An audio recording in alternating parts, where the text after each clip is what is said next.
घोष की जगह राम घोष की नीति को अपनाया था ना, यही घोषणा किया था। और पहले शिलालेख में क्या कहा गया था? बलि की नियंत्रण और सारे मानव सब मेरा संतान है। ये कहा गया था। बताना है अशोक के माता का नाम क्या था? अशोक के माता का नाम शुभद्राणी है। और अशोक के पिता का नाम क्या है बताएगा? गोविंद। अशोक के पिता का नाम बिंदुसार। बिंदुसार बताएगा, वशिष्ठ बताएगा बिंदुसार ने जो है कौन सा धर्म अपनाया था? उधर बताएगा शक्ति बताएगा कौन सा धर्म अपनाया था? आजीविका। कौन सा धर्म अपनाया था? आजीविक संप्रदाय। और बिंदुसार के पिता का नाम क्या था? सौरभ बताएगा बिंदुसार के पिता का नाम बताओ।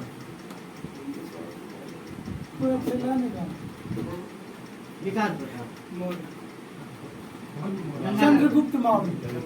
चंद्रगुप्त मौर्य है। गंगाधर बता रहा था कि कोई नहीं है, ताकि हम बताएंगे ना।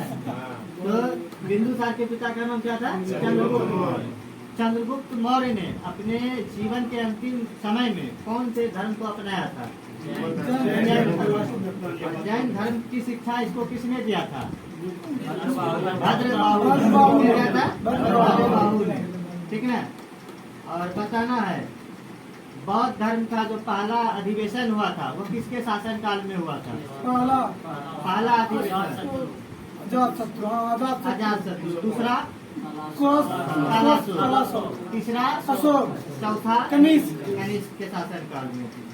और बताना है बौद्ध धर्म का जो है आंशिक रूप से विभाजन किस सम्मेलन में हुआ था? कोई बता सकता है? आंशिक रूप से विभाजन दूसरा में किसमें हुआ था?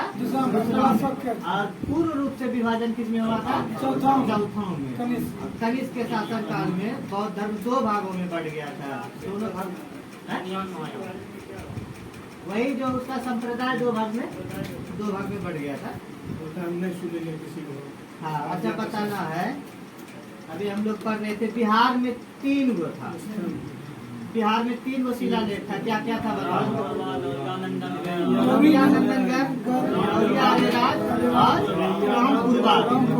ये तीनों क्या है अपना बिहार में। ठीक है। और प्रयाग स्तंभ लेख को किस नाम से जाना जाता है?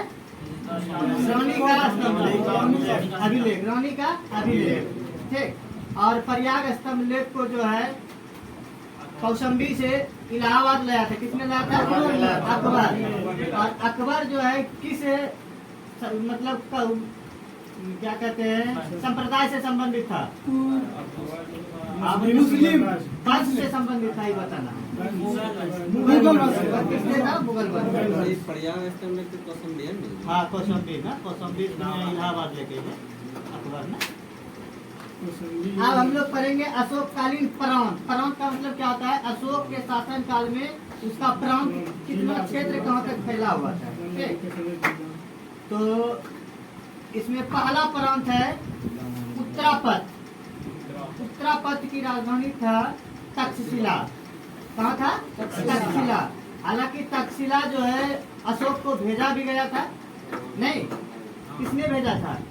बिंदुसार ने तक्षशिला भेजा था। लेकिन उसके पहले किसको भेजा था?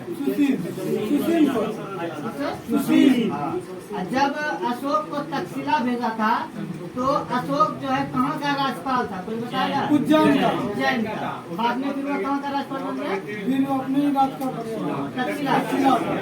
कहेगा कि जब वो उत्तराधिकारी बना, ठीक ना, तो उस समय बिंदुसार अशोक कहाँ का राज्यपाल था? क्या कहेगा? तक्षशिला। ऐसा क्वेश्चन नहीं हुआ। ठीक है। देखो उज्जैन का जब था तो उसको कहाँ भेजा? तक्षशिला। ठीक। और तक्षशिला में उन्होंने शांति कर दिया, तब समापन कर दिया अशोक से। हाँ, अशोक से। तो अशोक कहाँ का फिर बन गया?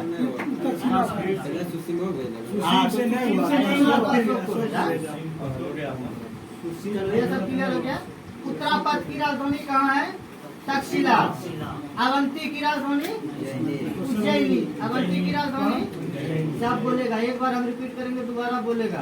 अवंती की राजधानी, कलिंग की राजधानी कौशली यानी शौचाली, कलिंग की राजधानी, और दक्षिणापथ की स्वर्णगिरी, सुवर्णगिरी, ठीक है। दक्षिणापथ की स्वर्णगिरी और उत्तरापथ की कहेगा तब तक्षशिला, उत्तरापथ का कहेगा तो तक्षशिला।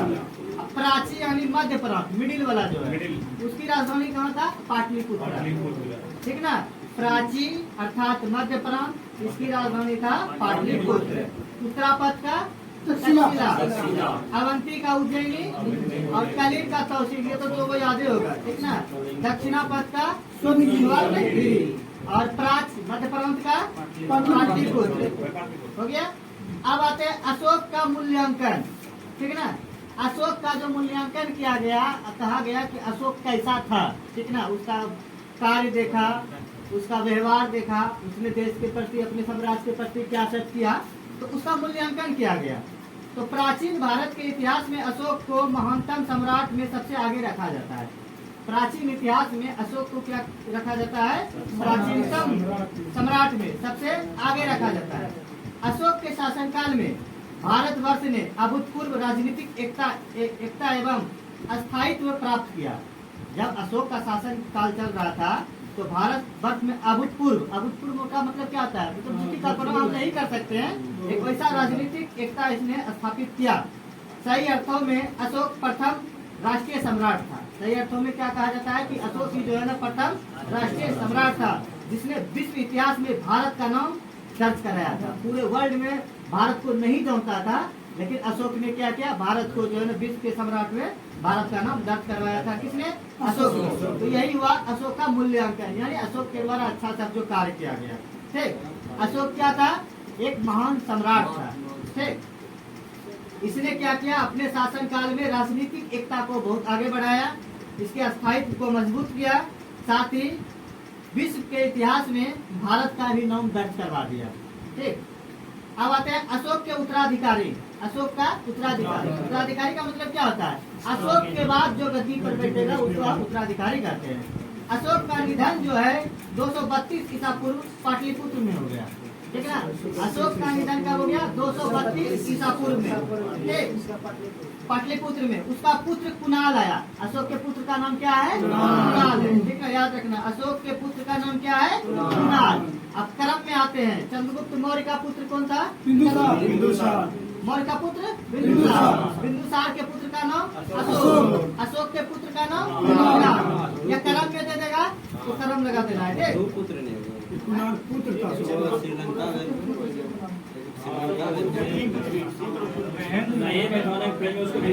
श्रीलंका कुणाल का है ना यहाँ रखा है इसलिए कि गद्दी पर बैठाएंगे। हाँ।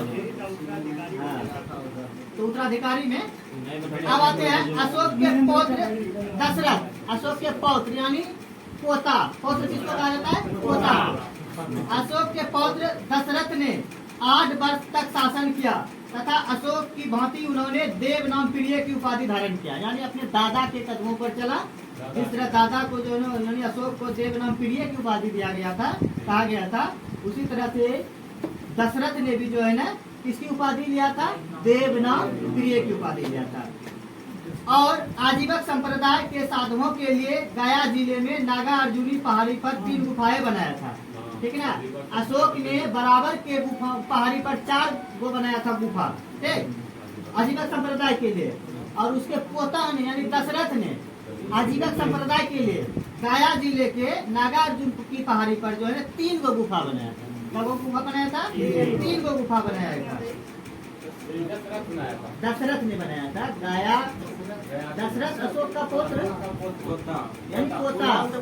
अशोक का कुणाल का बेटा। कुणाल का बेटा क्या?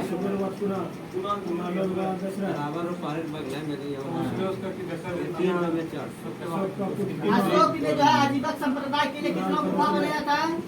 4। लेकिन उसके पोता जो है पौत्र दशरथ ने क्या वो बनाया? 3 को बनाया।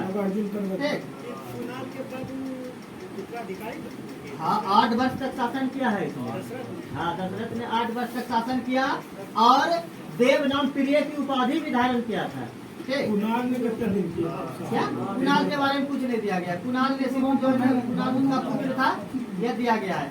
अशोक के पौत्र दशरथ जो है 8 वर्ष तक शासन किया था। अशोक की बहुत ही उन्होंने देवनाम प्रिय की उपाधि। बैठा था नगर में। अब ये इसकी जानकारी मेरे पास नहीं है फिलहाल इसमें। नहीं इसमें नहीं दिया गया है। इसमें है मेरे अच्छा मेरे पास है। अब देखिए मौर्य वंश के अंतिम शासक के रूप में वृद्धरथ का विवरण मिलता है। ऐसे भी क्वेश्चन पूछा जाता है, बहुत ही इंपॉर्टेंट क्वेश्चन है। बिहार पुलिस में पूछा गया था क्वेश्चन ये कि मौर्य वंश का अंतिम शासक कौन था? तो वृद्धरथ था। उनका सेनापति पुष्यमित्र शुंग था। अर्थात यहाँ से जो है अब शुंग वंश का निर्माण होगा, ठीक है ना। तो उसका सेनापति कौन था? पुष्यमित्र शुंग। पुष्यमित्र शुंग ने 185 ईसा पूर्व में वृद्धरथ की सेना को निरीक्षण करते समय धोखा से उसकी हत्या कर दी, ठीक है। वृद्धरथ की सेना का निरीक्षण करते समय पुष्यमित्र शुंग ने उसकी हत्या कर दी। वृद्धरथ की हत्या के साथ ही मौर्य वंश का अंत हो गया। ठीक, कहेगा कि वृद्धरथ की हत्या किसने किया था? पुष्यमित्र शुंग ने। और पुष्यमित्र शुंग का जो आगमन हुआ वो किस वंश के खत्म होने के बाद हुआ? शुंग वंश का जो आया आगमन। अब आते हैं, बहुत ही इम्पोर्टेंट है, आर्य अर्थशास्त्र में वर्णित प्रमुख तीर्थ एवं अध्यक्ष, ठीक ना। मतलब अर्थशास्त्र में वर्णित है प्रमुख तीर्थ और अध्यक्ष। तीर्थ का मतलब क्या होता है? घूमना, यात्रा। हाँ, एक स्थान से दूसरे स्थान। देखो तीर्थ का मतलब इसमें कुछ अलग दिया गया है, वह भी अर्थशास्त्र से संबंधित है। क्या है? अर्थशास्त्र से संबंधित, यानी कि देखिए अर्थशास्त्र के अनुसार मौर्य काल में उच्च अधिकारी को तीर्थ कहा जाता था। जो उच्च अधिकारी होता था, बड़ा बड़ा साहेब सब जो होता था, उसको क्या कहा जाता था? तीर्थ कहा जाता था। जिसकी संख्या 18 थी। जिसकी संख्या क्या थी? 18। क्वेश्चन पूछ देगा मौर्य काल में तीर्थों की संख्या कितनी थी? तो 18 मारेंगे। कितना मारेंगे? 18, ठीक ना। यह तीर्थ होता कौन था? उच्च अधिकारी। कौन होता था? उच्च अधिकारी। इसे महामात्र भी कहा जाता था। इसे क्या कहा जाता था? महामात्र भी कहा जाता था। क्या कहा जाता था? महामात्र। इसके अतिरिक्त 26 अध्यक्ष की भी चर्चा किया गया है, ठीक ना। 26 गो अध्यक्ष और 18 गो महामात्र की भी चर्चा किया गया है। अब तीर्थ जो 18 गो है, यह 18 गो तीर्थ है कौन? इसमें से 9 गो आज पढ़ेंगे, 9 गो अगले दिन पढ़ेंगे। 18 नहीं समझ में आएगा। पहला है पुरोहित। पुरोहित इसका काम क्या होता था? संबंधित विभाग, धर्म एवं दान विभाग का प्रधान होता था। धर्म और दान विभाग का जो प्रधान होता था वह कौन होता था? पुरोहित। धर्म और दान विभाग का प्रधान कौन होता था? पुरोहित। पुरोहित एक तीर्थ हुआ। पुरोहित क्या हुआ? एक तीर्थ, यानी उच्च अधिकारी। तो पुरोहित क्या हुआ? उच्च अधिकारी हुआ। इसका कार्य क्या होता था? धर्म एवं दान विभाग का प्रधान। अब दूसरा है प्रशास्ता। प्रशास्ता इसका अर्थ होता था, इसका कार्य होता था राजकीय आज्ञाओं को लिखने वाला प्रमुख अधिकारी। राज्य के द्वारा जो भी आज्ञा दिया जाता था उसको लिखने का कार्य करता था प्रशास्ता। प्रशास्ता यानी टाइप राइटर जो रहता था। सल्तनत काल में जो है, सल्तनत काल में दीवाने इंसा कहा जाता था। लेखन वाली कला को क्या कहा जाता था? दीवाने इंसा। सेनापति, सेनापति किसको कहा? सेनापति का कार्य होता था युद्ध विभाग का मंत्री। युद्ध विभाग का मंत्री। सेनापति का कार्य क्या होता था? युद्ध विभाग का मंत्री। पुरोहित का कार्य क्या होता था? दान विभाग का प्रधान। दान विभाग का प्रधान। 4-5 तो लिख दो।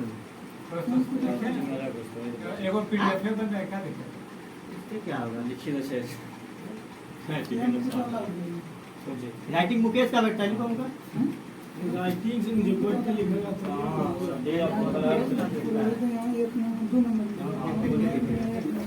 हम तब तो इधर याद करवाते हैं। पहले है पुरोहित। पुरोहित का कार्य होता था धर्म एवं दान विभाग का प्रधान करना। यह सब क्वेश्चन पूछा जाता है। हाँ, पुरोहित का काम क्या है? धर्म एवं दान विभाग का प्रधान। प्रशस्ता का कार्य होता